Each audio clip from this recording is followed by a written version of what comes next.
Good morning. Live from Savannah, Georgia. Of course, as usual, day 3, no voice. Been speaking for days on end. I'm going to put Caroline on live. She gets mad. Good morning. So, I think today, we're in this amazing convention hall. It's beautiful.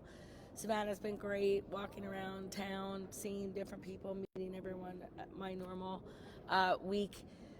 But what I wanted to come live today was about complacency and culture. So I was thinking about, I guess through our conversations in the last couple days, we have found that, and maybe it's just kind of evidence of what I do on the side with mindset work, is that there are so many people who want more from their leaders, and complacency seems to be a common theme this week. Some conversations last night with people that were looking for their leaders to level up and to drive forth a huge effort in their workplace. But possibly people are just okay with being complacent, okay being with where they are, okay with being whatever level of life they're at. And that's fine. And maybe not everyone's meant to work for them or meant to uh, be employed by someone whom they don't feel is driving them to the next level.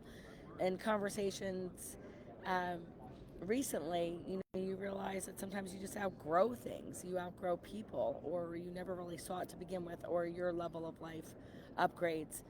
And what was for you is no longer for you, or maybe it never was, and you were just in a different space in your life when you took the job.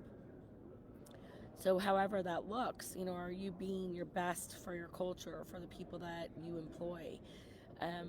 Your Are you discussing your desires and your thoughts and where your dreams are early on, or are you future faking people and expecting them to think that you really do want to build an empire and level up? But in reality, you're fine where you are.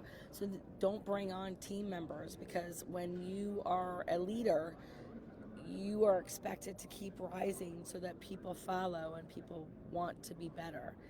Um, we always say hire for characteristic and not just for skill, because you can train skill. And when you have conversations with people who literally say, I wish that, you know, the owner of the company wanted more, or wanted to work with a company like CEO Word to take it to the next level, it's disheartening.